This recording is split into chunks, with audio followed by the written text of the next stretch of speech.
بسم اللہ الرحمن الرحیم ان الحمد للہ نحمده ونستعینه ونستغفره من يهده اللہ فلا مضل له ومن يضلل فلا هادی له واشهد ان لا الہ الا اللہ وحدہ لا شریک له واشهد ان سیدنا ونبینا وحبیبنا وشفیعنا وقرۃ اعیننا محمدا عبدہ ورسولہ صلی اللہ تبارک و تعالی علیہ وعلی آلہ واصحابہ وازواجہ وذریتہ وبارک وسلم تسلیما کثیرا اما بعد فاعوذ باللہ من الشیطان الرجیم بسم اللہ الرحمن الرحیم قد افلح المؤمنون الذین هم فی صلاتهم خاشعون وقال تعالی فویل للمصلین الذین هم عن صلاتهم ساہون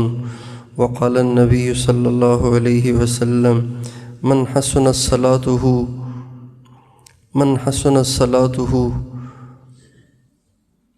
وکثر مالہ من حسنت صلاته وکثر عیالہ وقل مالہ ولم یغتب المسلمین کان معی فی الجنۃ کہاتین سبحان ربک رب العزت عما یصفون وسلام علی المرسلین والحمد للہ رب العالمین اللہم صلی علی سیدنا محمد وعلی آل سیدنا محمد وبارک وسلم۔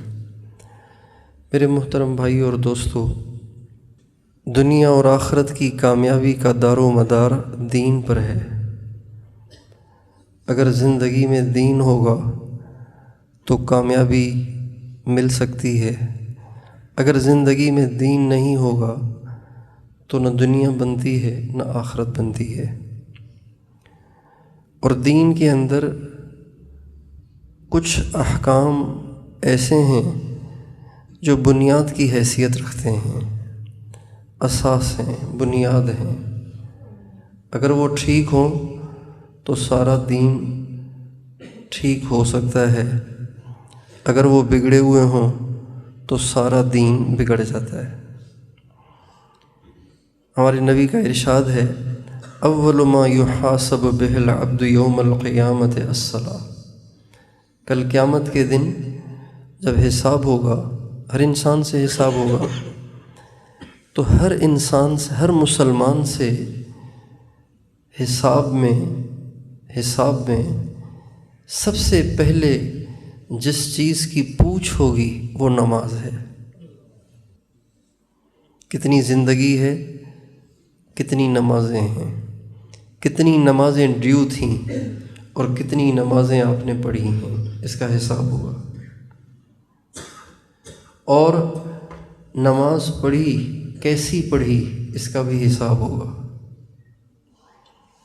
آپ علیہ السلام فرماتے ہیں فمن صلحت صلاتہ صلح سائر عملہ، جس کی نماز اچھی نکلی اس کے باقی اعمال بھی اچھے شمار کیے جائیں گے۔ ومن فسدت صلاتہ فسد سائر عملہ، جس کی نماز بری نکلی، بگڑ گئی، اس کے سارے اعمال بگڑ گئے۔ اس لیے دین تو ایک ضابطۂ حیات ہے، دین تو ایک مکمل زندگی ہے، لیکن دین میں نماز کی حیثیت بنیادی ہے، اساسی ہے۔ اس لیے مسلمان کی نماز اچھی ہونی چاہیے، مسلمان کی نماز اچھی ہونی چاہیے۔ کوئی ساتھی ایسے تو نہیں جن کو نیند آ رہی ہو، اونگ آ رہی ہو؟ ہاں، بیدار ہو کے بیٹھیں گے نا تو انشاءاللہ پھر میرا بھی بولنے کو دل کرے گا، آپ کو فائدہ ہو جائے گا۔ نماز کی حیثیت بنیادی ہے۔ نماز اچھی، سارا دین اچھا۔ نماز بگڑی ہوئی، سارا دین بگڑا ہوا۔ نماز اگر اچھی نہ ہو تو انسان کی زندگی میں مکمل دین آ ہی نہیں سکتا۔ ہمارے ایک بزرگ گزرے ہیں، انہوں نے کسی سے پانی کا گلاس مانگا، وہ پانی کا گلاس بھر کر لائے۔ جب وہ آ رہے تھے تو آتے آتے وہ پانی کا گلاس چھلکنے لگا۔ جب چھلکنے لگا تو انہوں نے فرمایا اپنی نماز کو ٹھیک کرو۔ گلاس کے چھلکنے کا نماز سے کیا تعلق ہے؟ لیکن نہیں ہے۔ گلاس کے چھلکنے کا بھی نماز کے ساتھ تعلق ہے۔ نماز اچھی نہیں ہے اس لیے گلاس چھلک گیا ہے۔ اگر نماز میں دھیان کو جمانے کی مشق ہوتی تو کبھی بھی گلاس نہ چھلکتا۔ اس لیے نماز کا درست ہونا، نماز کا اچھا ہونا یہ بہت ضروری ہے۔ بہت سے سالکین مراقبہ بھی کرتے ہیں، ذکر بھی کرتے ہیں، درود بھی پڑھتے ہیں، گناہوں سے بھی بچتے ہیں، لیکن نماز اتنی ٹھکا ٹھک پڑھتے ہیں، نماز اتنی تیز رفتار پڑھتے ہیں، نماز ان کی اتنی بے جان ہوتی ہے کہ پتہ نہیں وہ نماز اوپر جاتی بھی ہے کہ نہیں جاتی۔ ہمارے نبی کا ارشاد ہے جو آدمی غیر معتدل نماز پڑھتا ہے، نہ رکوع اچھی طرح نہ سجدہ اچھی طرح، جب یہ نماز پڑھ لیتا ہے تو یہ نماز پرانے کپڑے کی طرح سے لپیٹ کر اس کے منہ پہ مار دی جاتی ہے۔ آپ کسی بادشاہ کے سامنے کسی گندے کپڑے میں سڑی ہوئی روٹی پیش کریں تو وہ منہ پہ مارے گا کہ نہیں مارے گا؟ مارے گا نا۔ پرانے کپڑے کی طرح سے لپیٹ کر نمازی کے منہ پہ مار دی جاتی ہے اور وہ نماز جاتے جاتے بد دعا دیتی ہے، ضیعک اللہ کما ضیعتنی، اللہ تجھے بھی ایسے ہی برباد کرے جیسے تو نے مجھے برباد کیا۔ اس لیے نماز کا درست ہونا، نماز کا خوبصورت ہونا، نماز کا بنا ہوا ہونا، نماز کا دل جمعی کے ساتھ پڑھنا، نماز کا دھیان کے ساتھ پڑھنا، نماز کا خشوع و خضوع کے ساتھ پڑھنا یہ انتہائی ضروری ہے۔ 18ویں پارے کی پہلی آیت میں اللہ تعالیٰ نے ایمان والوں کی نشانیاں بتائی ہیں۔ ان نشانیوں میں سب سے پہلی نشانی اللہ تعالیٰ نے ان کا نماز میں خشوع و خضوع سے کھڑا ہونا بتایا ہے۔ چنانچہ اللہ فرماتے ہیں قد افلح المؤمنون، کامیاب ہو گئے ایمان والے۔ کون ہیں ایمان والے؟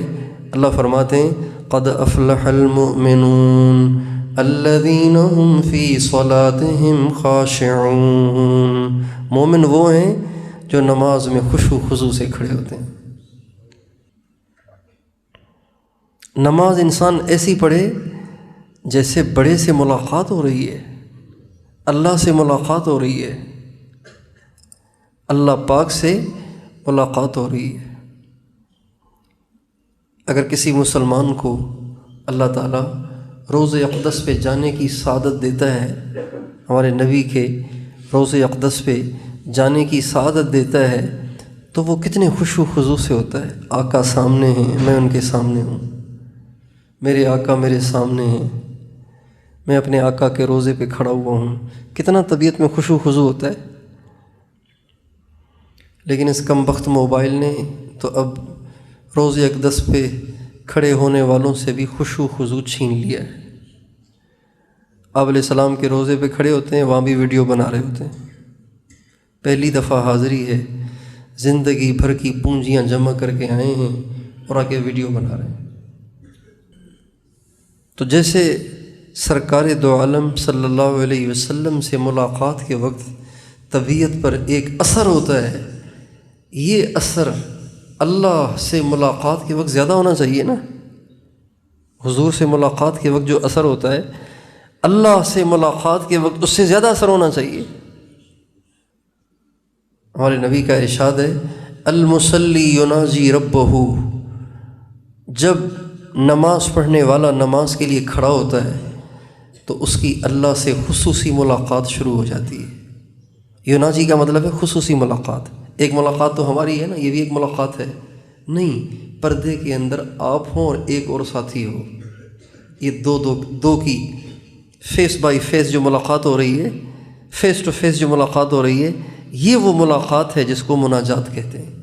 المصلی یناجی ربہ، نماز پڑھنے والا جب اللہ اکبر کہہ کر نماز میں کھڑا ہوتا ہے تو بس وہ ہوتا ہے اور اللہ ہوتا ہے اور کوئی نہیں ہوتا۔ یہ خصوصی ملاقات ہو رہی ہوتی ہے۔ جب ہم نماز میں کھڑے ہوتے ہیں تو ہمیں ایسے محسوس ہوتا ہے جیسے اللہ سے ملاقات ہو رہی ہے۔ اس لیے نماز کا بننا بہت ضروری ہے، اس لیے کہ نماز کے بننے پر سارے دین کا بننا موقوف ہے، نماز کے سدھرنے پر سارے دین کا سدھرنا موقوف ہے، اور نماز کے بگڑنے پر سارا دین بگڑ جاتا ہے۔ جب دین بگڑے گا تو دنیا بھی بگڑے گی، آخرت بھی بگڑے گی۔ اس لیے ہمیں اپنی نمازوں پہ محنت کرنی چاہیے۔ ہمارے نبی نے ایک عجیب بات فرمائی ہے۔ الجامع الصغیر، علامہ جلال الدین سیوطی رحمۃ اللہ علیہ کی کتاب ہے، اس میں انہوں نے اس روایت کو نقل کیا ہے۔ ہمارے نبی نے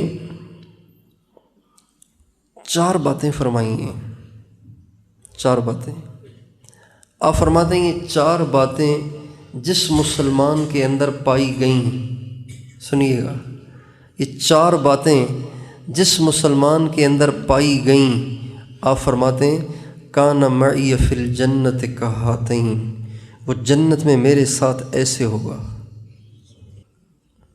جنت میں میرے ساتھ ایسے ہوگا۔ تو وہ 4 باتیں کتنی عظیم شان ہوں گی،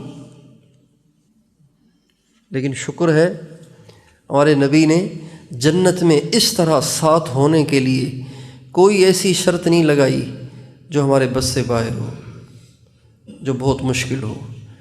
اگر آپ یہ شرط لگاتے جو اللہ کے راستے میں اس طرح شہید ہوا کہ اس کی آنکھیں بھی نکال دی گئیں، اس کی زبان بھی کاٹ دی گئی، اس کے کان بھی کاٹ دیے گئے، اس کی ناک بھی کاٹ دی گئی، اس کے پیٹ کو بھی پھاڑ دیا گیا، اس کی ٹانگوں کو کولہوں سے الگ کر دیا گیا، ٹکڑے ٹکڑے کر دیے گئے، وہ جنت میں میرے ساتھ ایسے ہوا، اگر یہ شرط ہوتی تو بڑا مشکل تھا۔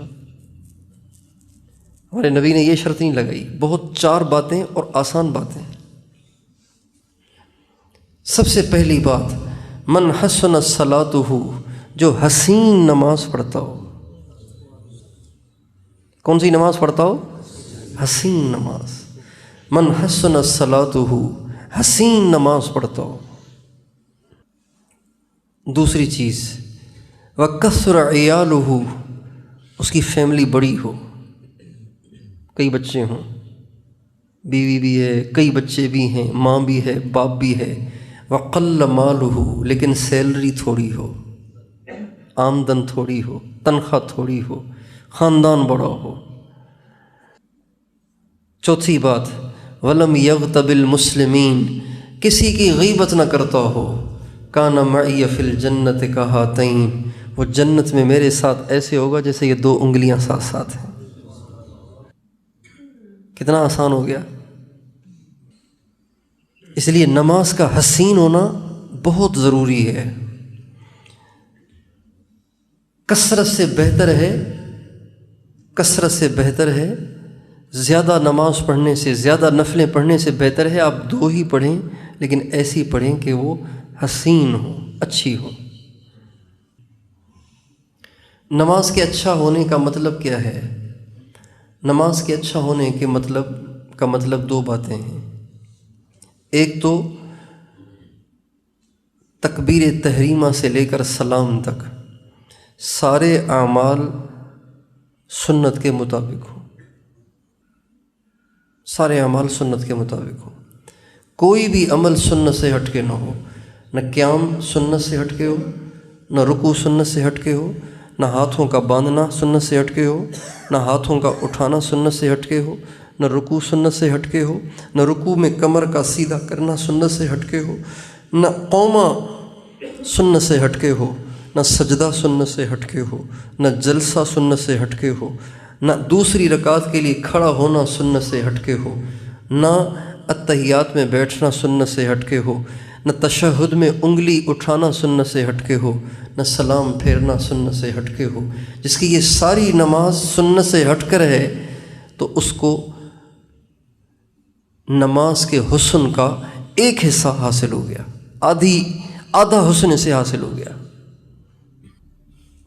بہت سے لوگوں کو دیکھا ہے کہ نماز پڑھ ہی رہے ہیں لیکن لاپرواہی سے پڑھ رہے ہیں۔ نماز میں سنت یہ ہے کہ ہاتھ ایسے باندھے جائیں کہ 3 انگلیاں اوپر ہوں، چھوٹی انگلی اور انگوٹھے سے ہلکا بنایا جائے اور ہاتھوں کو ناف کے نیچے رکھا جائے۔ حضرت علی فرماتے ہیں من السنتی، سنت ہے وضع الیدین تحت السرہ، ہاتھوں کو ناف سے نیچے رکھنا، یہ سنت ہے۔ اس بات کا لحاظ کرنا کہ میرے ہاتھ سنت کے مطابق بندھے ہوئے ہیں، جیسے میرے آقا باندھتے تھے ایسے باندھ رہا ہوں میں۔ کھڑے ہونے میں لاپرواہی سے کھڑے ہوتے ہیں، پیٹ نکلا ہوا ہوتا ہے، سینہ نکلا ہوا ہوتا ہے، گردن اٹھی ہوتی ہے۔ یہ بادشاہوں کے سامنے کھڑے ہونے کا انداز نہیں ہے۔ بادشاہ کے سامنے کھڑے ہونے کا انداز تو یہ ہے کہ کندھے جھکے ہوئے ہوں، نظر سجدے کی جگہ پہ ٹکی ہوئی ہو، اور انداز سے محسوس ہو رہا ہو کہ ڈرا ہوا ہے، سہما ہوا ہے، کسی بڑے کے سامنے مجرم کھڑا ہوا ہے۔ یہ انداز ہوتا ہے نا بھائی، سن رہے نہیں سن رہے، کوئی سو تو نہیں رہے۔ نماز کا حسین ہونا ضروری ہے، ورنہ نماز بد دعائیں دے گی ہمیں، اور نماز کی بد دعا لگ جاتی ہے، نماز کی بد دعا لگ جاتی ہے۔ حضرت مولانا زکریا صاحب نے لکھا ہے فضائل اعمال میں، نمازیں پڑھتے ہیں ایسی، پھر نمازیں بد دعائیں دیتی ہیں تو حالات خراب ہوتے ہیں، پھر روتے پھرتے ہیں کہ ہائے حالات ایسے ہو گئے۔ تو بھی حالات ایسے کیسے نہیں ہوں گے، نماز کی بد دعا ہے۔ اس لیے جب ہم نے نماز پڑھنے کے لیے ٹائم نکال ہی لیا ہے تو صحیح طریقے سے پڑھنے کی کوشش کریں، اس کو حسین کریں۔ اور حسین کرنے میں 2 باتیں ہیں، ایک کہ اول سے لے کے اخیر تک ہر کام سنت کے مطابق ہو، جس کا قومہ اور جلسہ اور تشہد اور قیام اور رکوع اور سلام اور اٹھنا اور بیٹھنا سب سنت کے مطابق ہے، تو اس کی نماز حسین ہو گئی۔ اس کے لیے شیخ الاسلام حضرت مفتی محمد تقی عثمانی صاحب کا ایک چھوٹا سا رسالہ ہے، نماز سنت کے مطابق پڑھیے، پتلا سا ہے، 15 روپے کا مل جائے گا، 20 روپے کا مل جائے گا، پہلے 5-7 روپے کا ملتا تھا، 10-15 روپے کا مل جائے گا، 20 روپے کا مل جائے گا، پتلا سا ہے، بالکل چند صفحے ہیں۔ نماز سنت کے مطابق پڑھیے، وہ آپ سب لے لیں اور وقتاً فوقتاً اس کو پڑھتے رہیں۔ کچھ وقت گزرنے کے بعد کچھ چیزیں انسان کے دماغ سے نکل جاتی ہیں اور کوتاہیاں آ جاتی ہیں، پھر دوبارہ سے اس کو پڑھیں، پھر دوبارہ سے اس کو پڑھیں، اور جیسی نماز اس میں لکھی ہوئی ہے ویسی نماز پڑھتے پڑھتے قبر میں جائیں۔ تو ایک تو نماز کو حسین بنانے کے میں ہمیں یہ کام کرنا ہے۔ دوسرا کام نماز کو حسین بنانے میں یہ ہے کہ نماز میں دھیان ہو۔ نماز میں کیا ہو؟ دھیان ہو، اللہ کی طرف توجہ ہو، اللہ کی عظمت ہو، اللہ کا دھیان ہو، اللہ کا خیال ہو، اللہ سے ملاقات کا استحضار ہو۔ حدیث شریف میں آتا ہے جب انسان نماز میں کھڑا ہوتا ہے اور اس کی توجہ ادھر ادھر جاتی ہے تو اللہ تعالیٰ اس کو آواز دیتے ہیں، یا ابن آدم الی من تلتفت، میرے بندے کہاں دیکھ رہا ہے، کہاں تیری توجہ جا رہی ہے؟ الی من هو خیر منی، کیا مجھ سے بھی کوئی زیادہ اچھا مل گیا ہے؟ الی من هو خیر منی، کیا مجھ سے بھی کوئی اچھا مل گیا ہے؟ جب بندے کی توجہ نماز میں نہیں لوٹتی تو اللہ تعالیٰ دوبارہ یہ بات فرماتے ہیں، پھر بھی نہیں لوٹتی تو تیسری دفعہ یہ بات فرماتے ہیں۔ جب 3 دفعہ کے بعد بھی بندے کی توجہ اللہ کی طرف نہ لوٹے تو اللہ تعالیٰ فرماتے ہیں، میرے بندے میں نے تجھے تیرے حال پہ چھوڑ دیا۔ اس لیے نماز میں انسان ہو تو نماز ہی میں رہے، یعنی کہ نماز میں کھڑا ہے اور دھیان کبھی ادھر جا رہا ہے کبھی ادھر جا رہا ہے۔ اب یہ نماز میں دھیان جمے کیسے؟ کیسے جمیں، اس کے لیے چند باتیں عرض کی جائیں گی۔ ان باتوں کا اگر ہم اہتمام کریں گے تو اس سے ہماری نمازوں میں خشوع و خضوع پیدا ہوگا۔ ہماری تشکیل ہوئی سن 2001 میں جوہر آباد، سرگودا کے ساتھ ایک علاقہ جوہر آباد۔ تو عرب ہمارے ساتھ تھے، اردن کے عرب ساتھ تھے۔ تو رات کو ہم گشتوں پہ گئے تھے تو بالکل یہی زمانہ تھا شدید سردی کا۔ تو جس مسجد میں تشکیل تھی اس میں گیزر بھی نہیں تھا، یخ ٹھنڈا پانی تھا۔ گشتوں سے واپس آئے تو رات کو تقریباً 12 بج رہے تھے۔ تو اس شیخ نے مجھے راستے میں کہا کہ شیخ مجھے نماز میں خیالات بہت آتے ہیں، ادھر ادھر کے فضول وسوسے بہت آتے ہیں، نماز میں دھیان نہیں جمتا، میں کیا کروں؟ تو میں نے کہا کہ نماز میں دھیان آنے کے لیے میرے پاس ایک نسخہ ہے، اگر آپ اس کو ابھی آزمائیں تو پھر بتاؤں۔ فوری آزمائیں آپ، اگر فوری آزمائیں گے تو عرض کر دوں گا، اگر آپ پہ نیند کا غلبہ ہے تو پھر آپ سو جائیں، پھر بعد میں دیکھیں گے۔ کہنے لگے نہیں ابھی بتائیں۔ میں نے کہا اس ٹھنڈے یخ پانی سے وضو کر کے ابھی پڑھنی پڑیں گی 2 رکعت اس طریقے سے۔ کہنے لگے بالکل ٹھیک ہے۔ تو ان کو وہ طریقہ عرض کیا، وہ میرا اپنا نہیں ہے، بزرگوں کا بتایا ہوا ہے۔ وہ طریقہ عرض کیا، 2 رکعت پڑھنے میں ان کو کافی دیر لگی، میں انتظار میں بیٹھ گیا۔ جب وہ 2 رکعت پڑھ کے واپس آئے تو میں نے کہا شیخ بتائیے۔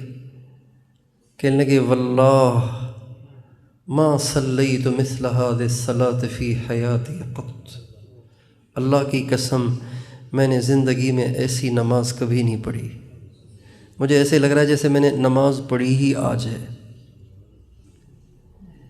تو نماز میں دھیان پیدا کرنے کا یہ ایک نسخہ ہے، اگر آپ حضرات بھی اس کو آج ہی سے آزمانا شروع کر دیں، آزمانا کیا اپنانا شروع کر دیں تو عرض کر دیں۔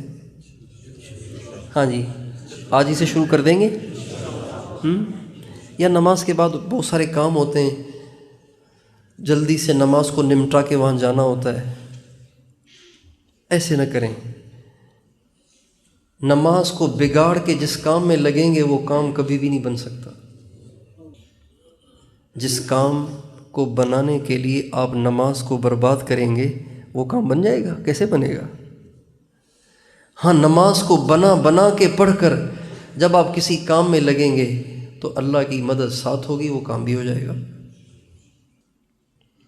اس لیے کبھی بھی نماز کو برباد کر کے کسی دوسرے کام میں نہیں لگنا چاہیے، کسی کام کی وجہ سے نماز کو برباد نہیں کرنا چاہیے۔ تو وہ جو نسخہ ہے جس سے نماز کے اندر دھیان اور خشوع و خضوع پیدا ہوتا ہے، ان میں سب سے پہلی بات کہ وضو اچھے طریقے سے کریں، وضو اچھے طریقے سے کریں۔ جس کا وضو اچھا اس کی نماز بھی اچھی، جس کا وضو غلط اس کی نماز بھی غلط۔ اس لیے سب سے پہلے وضو کریں اور اچھا وضو کریں۔ اچھے وضو سے کیا مراد؟ اچھے وضو سے مراد یہ ہے کہ آپ وضو میں اسراف نہ کریں۔ لوٹے سے انسان وضو کرے نا تو اسراف سے بچنا آسان ہے، ٹوٹی پہ وضو کرے تو پھر اسراف سے بچنا تھوڑا سا مشکل ہے، لیکن اگر کوئی نیت کر لے تو بچنا بہت آسان ہے۔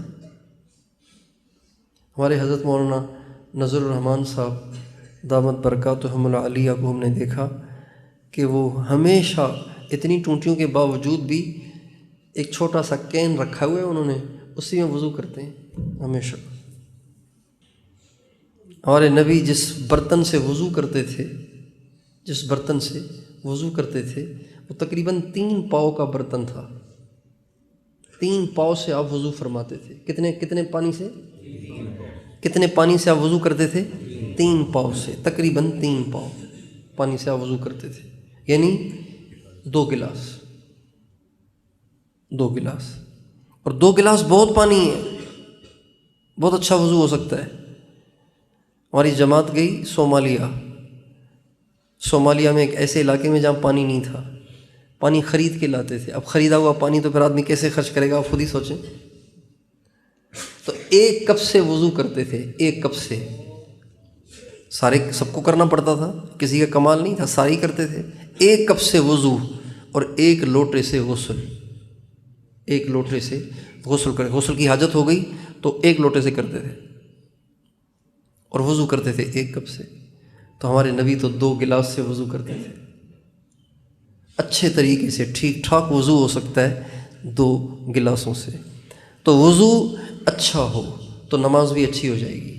وضو میں پانی کم سے کم خرچ کیا جائے، کم سے کم خرچ کیا جائے، اور وضو کرتے ہوئے اس بات کا استحضار رہے جس عضو کو دھو رہا ہوں اس کے گناہ گر رہے ہیں، ہاتھوں کو دھو رہا ہوں گناہ گر رہے ہیں، کلی کر رہا ہوں زبان کے گناہ دھل گئے، منہ دھو رہا ہوں آنکھوں کے گناہ دھل گئے۔ اور وضو میں دعا پڑھیں، اللہم اغفر لی ذنبی ووسع لی فی داری وبارک لی فی رزقی، یہ دعا پڑھیں۔ اور وضو کرتے ہوئے وضو میں اللہ سے ملاقات کی تیاری کی نیت کریں۔ کیا کہا؟ اللہ سے ملاقات کی۔ جب محبوب سے ملنا ہوتا ہے نا تو انسان میک اپ کرتا ہے، بنتا ہے، سنورتا ہے، بال وال ٹھیک کرتا ہے۔ مرد ہوگا تو بال وال ٹھیک کرے گا، منہ دھو لے گا، کوئی پاؤڈر شاؤڈر لگائے گا، کپڑے شپڑے ٹھیک کرے گا۔ کوئی عورت ہوگی تو میک اپ کرے گی، لپسٹک ہے اور پتہ نہیں کیا کیا آج کل میک اپ کے نام ہیں، وہ سارے تیار ہو کے باقاعدہ پھر وہ اپنے محبوب سے ملنے جاتی ہے۔ وضو کرنا ہے محبوب سے ملاقات کے لیے تیاری کی نیت سے۔ یہ کیا کر رہے ہیں آپ؟ محبوب سے ملاقات کی تیاری کر رہا ہوں، آقا سے ملاقات کی کیا کر رہا ہوں؟ تیاری کر رہا ہوں۔ ایک بزرگ تھے، وہ تیار ہو کے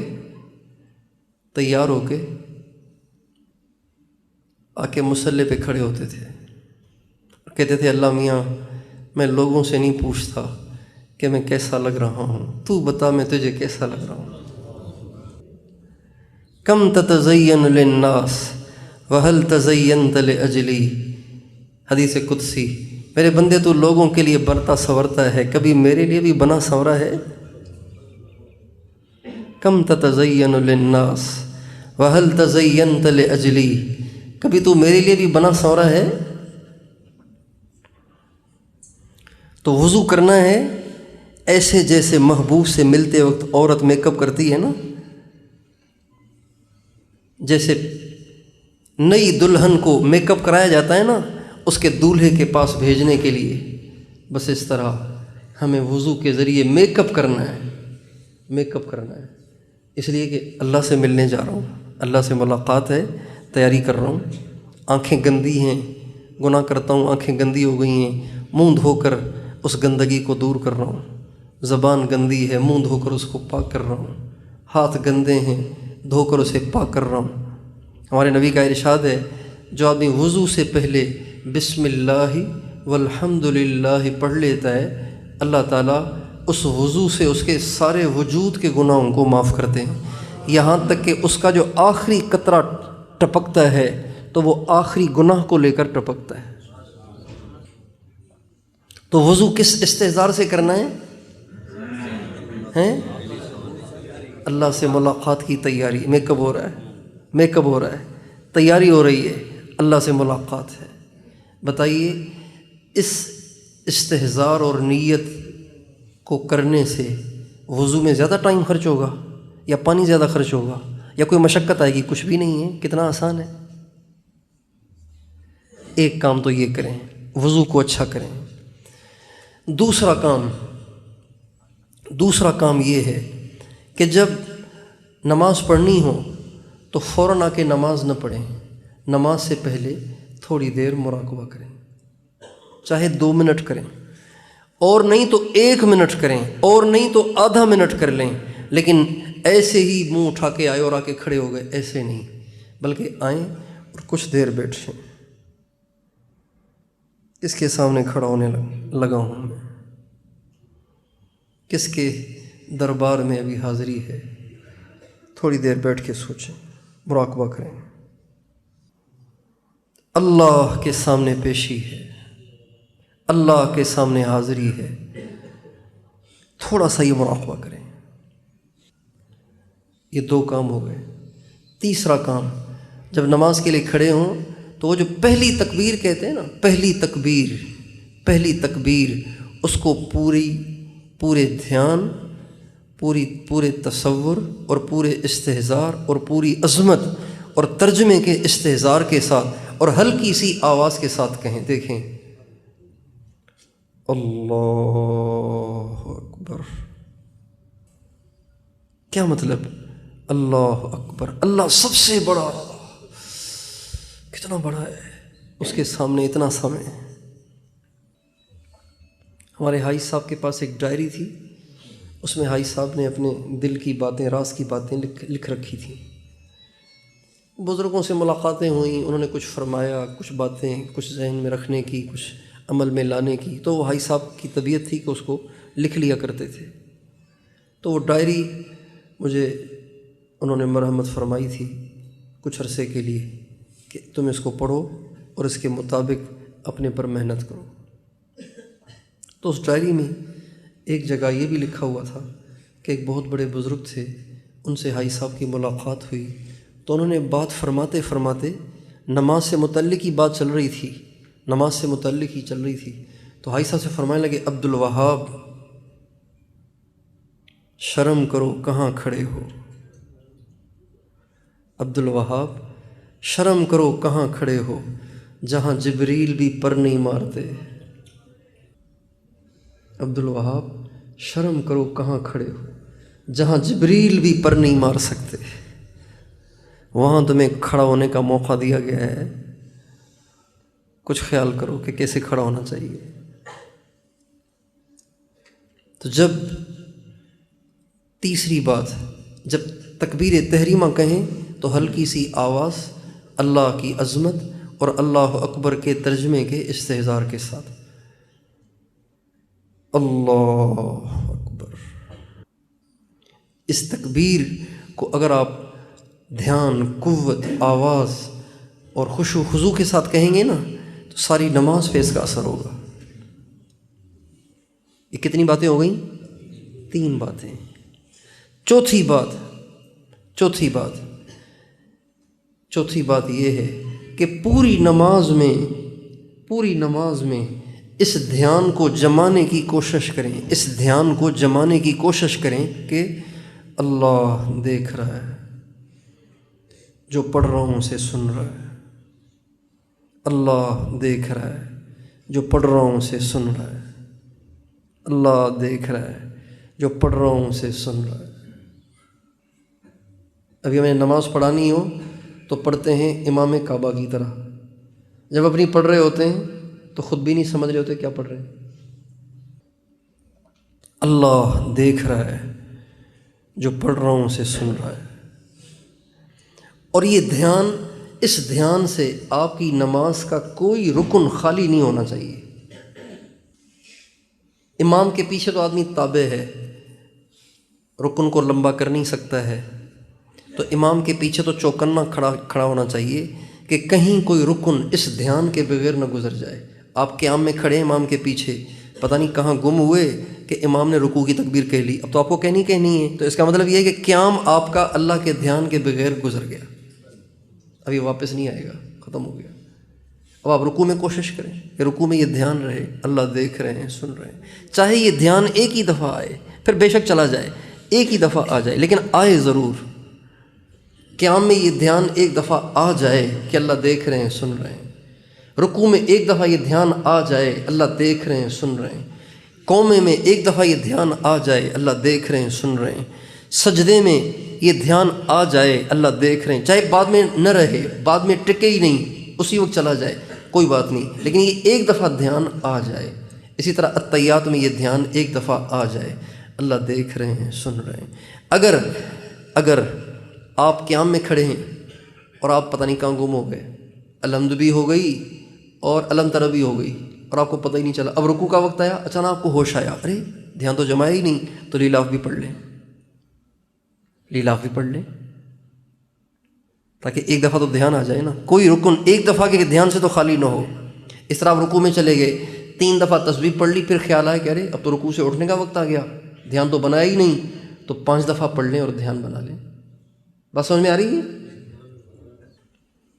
جب تک ایک دفعہ یہ خیال آ نہ جائے، اس رکوع سے سر نہ اٹھائیں، اس سجدے سے سر نہ اٹھائیں، اس رکن کو ختم نہ کریں۔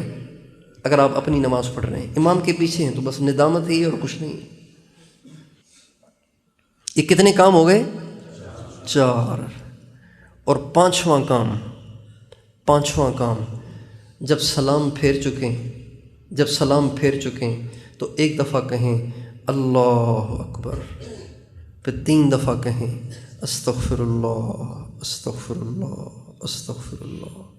اچھا، سوچنے کی بات یہ ہے کہ نماز کے بعد تو کہنا چاہیے نا شکر الحمدللہ نماز ہو گئی، یہ کہنا چاہیے نا۔ اللہ اکبر کیوں کہتے ہیں؟ یہ ہمارے نبی کی سنت ہے۔ اللہ اکبر کیوں کہتے ہیں؟ سنیے، اللہ اکبر، اے اللہ تو بہت بڑا، استغفر اللہ میری نماز بہت چھوٹی، مجھے معاف کر دے۔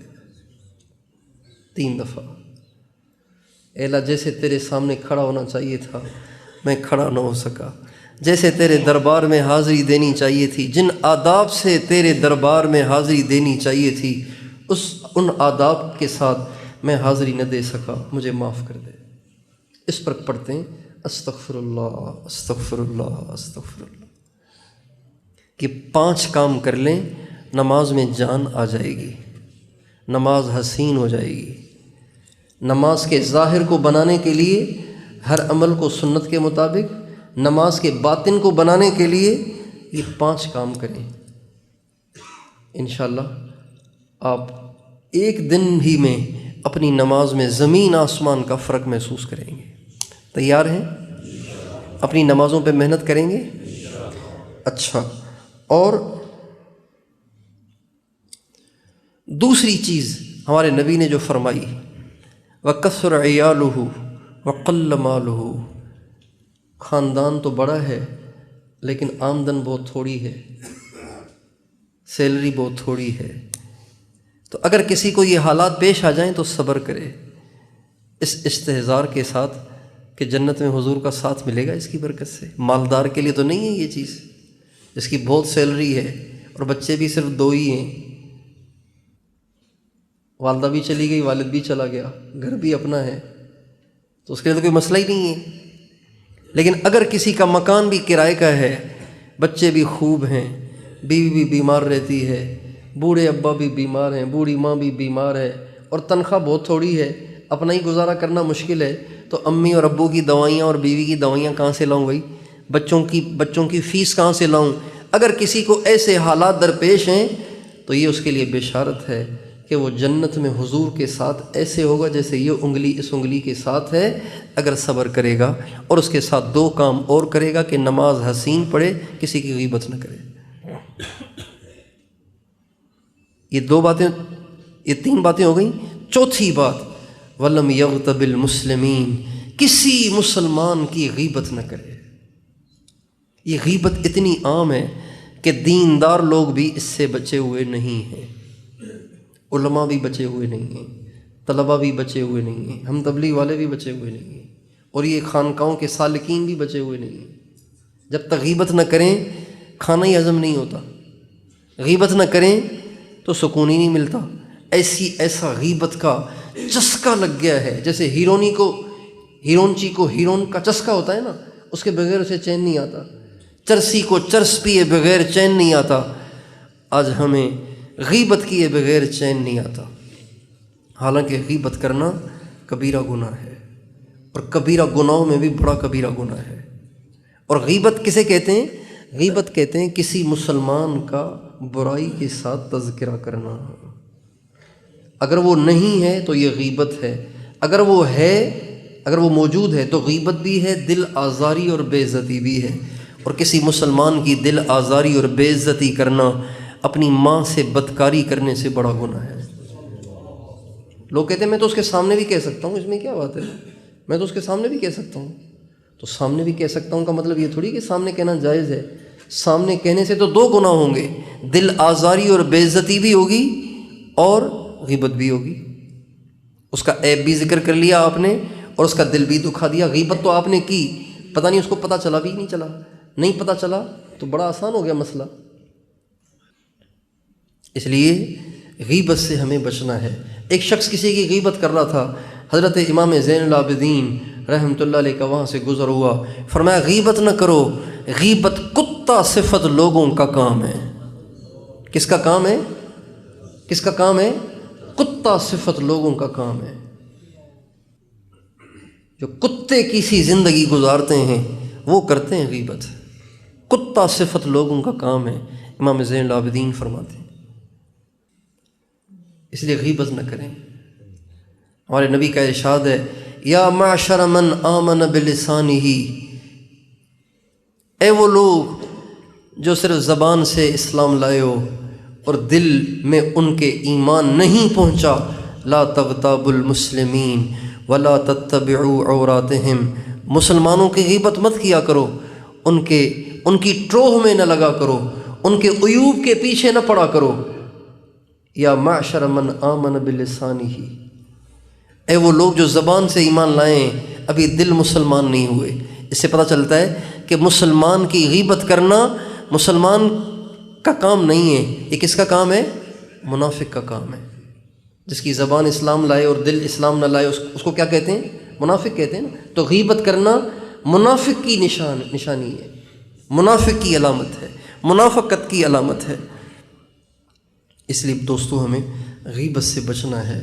ایک غیبت کا بول گھنٹوں کے مراقبے کو تباہ کر دیتا ہے، ایک غیبت کا بول سالہ سال کی عبادتوں کو برباد کر دیتا ہے، ایک غیبت کا بول بڑی بڑی قربانیوں کو برباد کر دیتا ہے۔ اس لیے ہمیں غیبت نہیں کرنی، غیبت سے توبہ کرنی ہے۔ اللہ اکبر۔ امام بخاری رحمۃ اللہ علیہ کتنے بڑے آدمی ہیں۔ امام بخاری فرماتے ہیں، کل قیامت کے دن مجھے اس بات کا اطمینان ہے کہ اللہ مجھ سے غیبت کا حساب نہیں لے گا۔ کتنی بڑی بات ہے۔ اللہ قیامت کے دن مجھ سے غیبت کا حساب نہیں لے گا، اس لیے کہ میں نے کسی کی غیبت کی ہی نہیں۔ حالانکہ امام بخاری کے ساتھ ایسے ایسے حالات پیش آئے، ان کے ہم اثر علماء نے امام بخاری کو اتنا پریشان کیا، اتنا پریشان کیا، حاسدین نے اتنا ان کو پریشان کیا کہ بیچارے در بدر ہو گئے۔ انتقال بھی جو ہوا نا تو ایسے ہی در بدر ہونے کی حالت میں ہوا۔ بخارا سے نکال دیا علماء نے امام بخاری کو، بخارا سے نکال دیا، کسی اور شہر جا رہے تھے، پہلے کہیں اور تھے، وہاں سے ادھر، ادھر سے ادھر، ادھر جہاں جائیں وہاں مخالف کھڑے ہو جائیں، حاسدین کھڑے ہو جائیں۔ آخر پریشان ہو کر بخارا سے بھی نکلے، جو اپنا آبائی علاقہ تھا اس سے بھی پریشان ہو کر نکلے، اور چلتے چلتے راستے میں اپنے رشتہ داروں میں سے ایک رشتہ دار کے گھر میں ٹھہرے اور اللہ سے کہا، اللہ اب دنیا تنگ ہو گئی ہے، رہنے کی جگہ نہیں مل رہی، اب مجھے اپنے پاس بلا لیجیے۔ چنانچہ انتقال ہو گیا امام بخاری۔ تو جس کو معاصرین پریشان کرتے ہوں اور جس کو حاسدین پریشان کرتے ہوں، جس کی ٹانگیں کھینچی جاتی ہوں، جس کو در بدر کیا جاتا ہو، ہر جگہ جسے ذلیل کیا جاتا ہو، تو اس کو تو زیادہ موقع ملتا ہے غیبت کرنے کا نا، اس نے میرے ساتھ یہ کیا، اس نے یہ کیا، اس نے یہ کیا۔ لیکن امام صاحب فرماتے ہیں اللہ کا شکر ہے قیامت کے دن اللہ مجھ سے غیبت کا سوال نہیں کرے گا، اس لیے کہ اللہ کو پتہ ہے کہ میں نے کسی کی غیبت نہیں کی۔ ہمارے مولانا نظرمان صاحب فرماتے ہیں اللہ کا شکر ہے جب سے غیبت کی وعید سنی ہے تب سے نہ غیبت کی ہے نہ سنی ہے۔ غیبت کرنا اور سننا دونوں ایک ہی درجے کے گناہ ہیں، دونوں ایک درجے کے گناہ ہیں۔ اس لیے اپنے گھر میں کہہ دیں، بیوی سے کہہ دیں، اپنی ماں سے بھی کہہ دیں، امی آپ کا ہر حکم سر آنکھوں پر، کسی کی غیبت نہ کیا کریں میرے سامنے۔ اگر آپ کسی کی غیبت کریں گی تو میں اٹھ کے چلا جاؤں گا، آپ ناراض نہ ہوئیے گا۔ بیوی سے بھی کہہ دیں، میری جان مجھے تجھ سے بڑی محبت ہے، تو نے میرے لیے سب کچھ چھوڑا ہے، بڑی تم نے قربانی کی ہے، لیکن کسی کی غیبت کرو گی تو اس رات میں گھر میں نہیں گزاروں گا، میں کہیں باہر مسجد میں جا کے سو جاؤں گا، غیبت نہیں سنوں گا۔ بچوں سے بھی کہہ دیں، میرے بچوں سب کچھ ٹھیک ہے لیکن غیبت مت کرو، کسی غیبت کرو گے تو پھر میں گھر چھوڑ کے چلا جاؤں گا، میں نہیں بیٹھوں گا تمہارے ساتھ۔ اپنے گھر میں غیبت پہ پابندی لگا لیں۔ جس گھر میں غیبت پہ پابندی لگ جائے گی اس گھر سے نفرتیں ختم ہو جائیں گی، لڑائیاں ختم ہو جائیں گی، جھگڑے ختم ہو جائیں گے۔ تو غیبت سے توبہ کرتے ہیں، غیبت سے توبہ کرتے ہیں، بچیں گے نا غیبت سے، کسی کا تذکرہ کریں ہی نہیں۔ بس شیطان بڑا خبیث ہے، پہلے تعریفیں کرواتا ہے، پھر کوئی نہ کوئی بات نکلوا دیتا ہے، یار ماشاءاللہ بڑے اچھے آدمی ہیں، یار بڑے نیک آدمی ہیں۔ بس وہ ایک تھوڑی سی ہے، ہم وہاں بیٹھے ہوئے تھے نا تو وہ یوں کر رہے تھے، یہ صحیح نہیں ہے، باقی ویسے بڑے اچھے آدمی ہیں۔ کتنے خوبصورت طریقے سے کھیل جاتا ہے شیطان۔ اگر حضور کے ساتھ جنت میں رہنا ہے تو غیبت چھوڑ دیں۔ اگر حضور کے ساتھ جنت میں رہنے کی طلب نہیں ہے تو ٹھیک ہے، پھر جو چاہیں کر لیں۔ تو حضور کے ساتھ جنت میں رہنے کا شوق ہے؟ حضور کا زمانہ تو ہمیں نہیں ملا، حضور کو دنیا میں تو ہم آپ کی حیات میں نہ دیکھ سکے، تو چلو جنت میں تو ساتھ مل جائے نا، جنت میں تو حضور کے ساتھ رہنے کا موقع ملے نا۔ تو اس کے لیے ضروری ہے کہ ہماری زبانیں غیبت سے پاک ہوں، غیبت کبھی نہ کریں۔ الغیبت اشد من الزنا، غیبت زنا سے زیادہ سخت ہے۔ صحابہ نے پوچھا، رسول اللہ زنا تو بہت برا عمل ہے، غیبت سے سخت کیسے ہو گیا؟ فرمایا زنا کرنے والا توبہ کرتا ہے اس کا گناہ معاف ہو جاتا ہے، غیبت کرنے والا توبہ کرتا ہے اس کا گناہ معاف نہیں ہوتا جب تک کہ جس کی غیبت کی ہے وہ معاف نہ کرے۔ تو زیادہ سخت ہو گیا نا۔ اچھا اگر غیبت ہو گئی ہے، چونکہ ہم سب سے غیبت ہو گئی ہے، اب کیا کریں؟ اللہ نے ہمیں اس کا بھی حل دیا ہے، اس کا بھی اللہ نے ہمیں حل دیا ہے۔ جس کی آپ نے غیبت کی ہے، اگر اس کو اس کا پتہ چل گیا ہے تو معافی مانگنا ضروری ہے۔ اگر پتہ نہیں چلا ہے تو آپ ان کے لیے استغفار کر لیں، آپ کا گناہ معاف ہو جائے گا۔ یوں کہیں اللہم اغفر لی ولہ، مثلاً حاجی عباس صاحب بیٹھے ہیں، میں نے ان کی غیبت کی تو یوں کہوں گا اللہم اغفر لی ول عباس، اللہم اغفر لی ول عبد الغنی، اللہم اغفر لی ول سمیع اللہ۔ اس کا نام لے کے استغفار کر لیں تو آپ کی غیبت معاف ہو جائے گی۔ اللہ سے معافی الگ مانگیں، اور بندے سے جو معافی مانگنی تھی اگر ان کو پتہ ہی نہیں چلا، یا اگر آپ نے کسی کی غیبت کی ہے وہ فوت ہو گیا، اب کیسے معافی ہوگی بھائی؟ یا پتہ ہی نہیں کہ کس کس کی غیبت کی ہے، تو ان تمام صورتوں میں آپ ان کے لیے استغفار کریں تو غیبت معاف ہو جائے گی۔ یہ تو بات ہے حدیث کی۔ اور ایک اور بات، ایک بہت بڑے بزرگ گزرے حضرت ابو المواہب شیخ ابو الحسن شاذلی رحمۃ اللہ علیہ، جیسے ہمارا قادری سلسلہ ہے، نقشبندی سلسلہ ہے، چشتی سلسلہ ہے، سہروردی سلسلہ ہے نا، ایسی ایک سلسلہ شاذلی بھی ہے۔ تو اب تو ختم ہو گیا وہ شاذلی سلسلہ، پہلے ہوتا تھا مراکش، تیونس، افریقہ کے علاقوں میں یہ سلسلہ بہت تھا، شاذلی سلسلہ، مصر میں یہ سلسلہ تھا، اب نہیں رہا وہ۔ تو وہ جو شیخ ابو الحسن شاذلی تھے ان کو آپ علیہ السلام کی بہت زیارت ہوتی تھی، تو آپ علیہ السلام نے ایک دفعہ فرمایا ابو الحسن غیبت نہ کیا کرو، غیبت نہ کیا کرو، توبہ کرو، اور جس کی تم نے غیبت کی ہے ان کے لیے 3 کل اور سورہ فاتحہ پڑھ کر ان کو ہدیہ کر دو، اس سے تمہاری غیبت معاف ہو جائے گی۔ یہ ان کو آپ علیہ السلام نے اپنی زیارت میں فرمایا۔ تو 2 باتیں ہو گئیں، جس کی آپ نے غیبت کی اس کو پتہ نہیں چلا، جس کی آپ نے غیبت کی وہ فوت ہو گیا ہے، جس کی آپ نے غیبت کی آپ کو پتہ ہی نہیں کس کس کی ہے۔ ان تمام صورتوں میں آپ ان کے لیے استغفار کریں اور ان کو 3 کل سورہ فاتحہ پڑھ کے بخش دیں، آپ کا غیبت کا گناہ معاف ہو جائے گا۔ اور اگر آپ نے جس کی غیبت کی ہے اس کو پتہ چل گیا ہے اور وہ زندہ ہے اور آپ کو پتہ ہے، تو پھر آپ کو ان سے معافی مانگنا پڑے گی۔ یہ نہ سوچیں کہ اگر ان سے معافی مانگوں گا تو ان کا دل دکھے گا اور میں ان کی نظروں میں گر جاؤں گا، یہ نہ سوچیں۔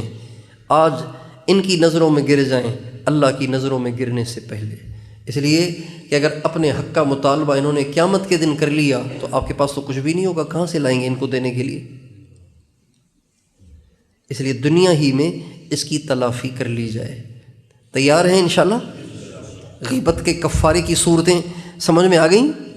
بس اس طرح سے ہمیں اس غیبت کا کفارہ کرنا ہے، اور آئندہ نہ غیبت کرنی ہے نہ سننی ہے، سننی بھی نہیں ہے۔ کوئی کسی کی کرنے لگے تو ہمارے حضرت سید الطائفہ حضرت حاجی امداد اللہ صاحب رحمۃ اللہ علیہ کے پاس اگر کوئی آ کے کسی کی غیبت کرتا تو فرماتے تھے نہیں بھائی وہ ایسا نہیں ہے، چاہے وہ ایسا ہوتا بھی پھر بھی کہتے نہیں بھائی وہ ایسا نہیں ہے، میں اس کو اچھا سمجھتا ہوں۔